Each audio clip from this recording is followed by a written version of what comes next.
కానీ మనం ప్రస్తుతానికి గుండాల మండలం గుండాల గ్రామ పంచాయతీ పరిధిలో నూతనంగా ఎన్నికైన సర్పంచ్ దేవనపై నైలయ్య గారు మనతో ఉన్నారు. ఇక్కడ ఎలాంటి అభివృద్ధి కార్యక్రమాలు చేయబోతున్నారో వారిని అడిగి తెలుసుకునే ప్రయత్నం చేద్దాం. నమస్తే సార్.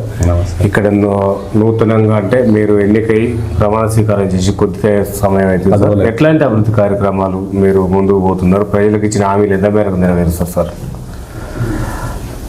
గుండాల గ్రామ ప్రజలకు అందరికీ నమస్కారాలు. నేను గెలిచి ఇప్పటికి సుమారుగా 16 రోజులు అవుతున్నది. 18 రోజులు అవుతుంది. నేను ప్రమాణ స్వీకారం డిసెంబర్ 22 ప్రమాణ స్వీకారం చేసిన. నేను ఇచ్చిన హామీల ప్రకారం ఏంటంటే గుండాలలో ఫస్ట్ పారిశుద్ధ్యము, త్రాగునీరు, లైటింగ్ ఇది నేను ముందుగా హామీ ఇచ్చిన ప్రజలకి. దానికి అనుగుణంగానే ఒడ్డరి కాలనీ వాసులకి, పైన చర్చి కాలనీ వాసులకి నీటి అసౌకర్యం ఉంటే దాన్ని తీర్చి దాహార్తం తీర్చాను. అదేవిధంగా ఈ బీసీ కాలనీలో కరెంటు వైరింగ్ ప్రాబ్లం ఉంటే వైరింగ్ ఇన్స్టెంట్గా గుంజిపించి వాళ్ళకి కరెంటు అందించాను. ఇంకా రాబోయే రోజుల్లో ఇంకా మనకు ఉన్న గవర్నమెంట్ రేవంత్ రెడ్డి గారు ఉన్నారు, మనకు మా కాన్స్టిట్యూన్సీ ఎమ్మెల్యే బీర్లా ఐలన్న గారు ఉన్నారు. వారి సహకారంతో ఇంకా గ్రామంలో పారిశుద్ధ్యం కానీ, రోడ్లు కానీ, డ్రైనేజ్ కానీ ముందు అది ప్రగతి పథంలో ముందుకు తీసుకుపోతానని ప్రజలకు చెప్పిన అదే ప్రకారం బీర్లా ఐలన్న గారు ఎమ్మెల్యే గారి ప్రభుత్వ సహకారంతో పూర్తి సహాయ సహకారాలు అందిస్తానని హామీ ఇచ్చిండు. అదేవిధంగా ఆ హామీలన్నీ అవి అన్నగారి దగ్గర హామీలు ఏమేమి మా ఊరి అవసరమో, ఊరికి గుండా గ్రామానికి ఏమేమి అవసరం ఉన్నాయో ఆ అవసరాలు తీర్చడానికి మా ఎమ్మెల్యే గారి దగ్గర నుండి నేను కొట్లాడి తీసుకొచ్చి మా గవర్నమెంట్ అది మా గుండాల గ్రామాన్ని డెవలప్మెంట్ చేస్తున్నాను. సార్, నిన్న జరిగిన గ్రామ సభలో ఎలాంటి సమస్యలు మీ ముందుకు వచ్చినాయి? గ్రామ సభ ఇంతవరకు నిర్వహించలేదు. గ్రామ సభలో తీర్మానం చేసి మిగతా విషయాలన్నా ఫర్దర్ ఏమైనా అవసరాలు ఉంటే కూడా అవి కూడా తీరుస్తారు. ఓకే సార్, ఇక్కడున్న ఎమ్మెల్యే గారికి మంత్రి పదవి కావాలని ఆశిస్తున్నారు సార్. అది ఎంతవరకు సాధ్యమైంది అంటారా?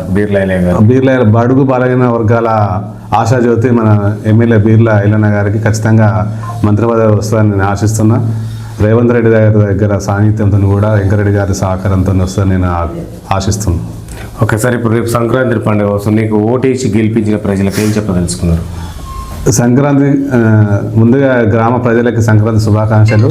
అదేవిధంగా ఊర్లో జరిగే సంక్రాంతి కార్యక్రమాలు, పండుగ ముగ్గుల పోటీ కానీ మీ ఉన్న తదితర కార్యక్రమం కూడా మహిళలకు నిర్వహిస్తా, దానికి ముందు తీసుకుపోతుంది. సార్, గతంలో చేసిన సర్పంచుల కంటే మీరు మెరుగైన అభివృద్ధి ఏ విధంగా తీసుకెళ్ళబోతున్నారు? గతంలో ఏం చేసినా తెలియదు కానీ ఈ మధ్యన నాకేంటంటే మా గవర్నమెంట్ కాంగ్రెస్ గవర్నమెంట్ ఉంది. మా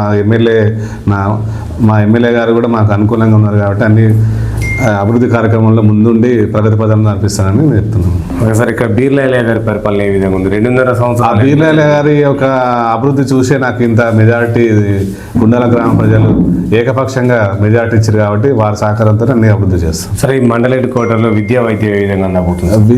విద్య మాత్రం అన్ని సౌకర్యాలు ఉన్నాయి. ఇంకేమైనా విద్యకు అవసరమైన మెరుగైన సౌకర్యాల కోసం కానీ, వైద్యం పరంగా కానీ మా బీర్లా ఐలయ్య సొంత నిధులతో కూడా సొంత అంబులెన్స్ పెట్టి కూడా మా దగ్గర నుంచి ఏమైనా ఆపద వస్తే కూడా తీసుకుపోవడానికి మా ఎమ్మెల్యే గారు ముందున్నారు.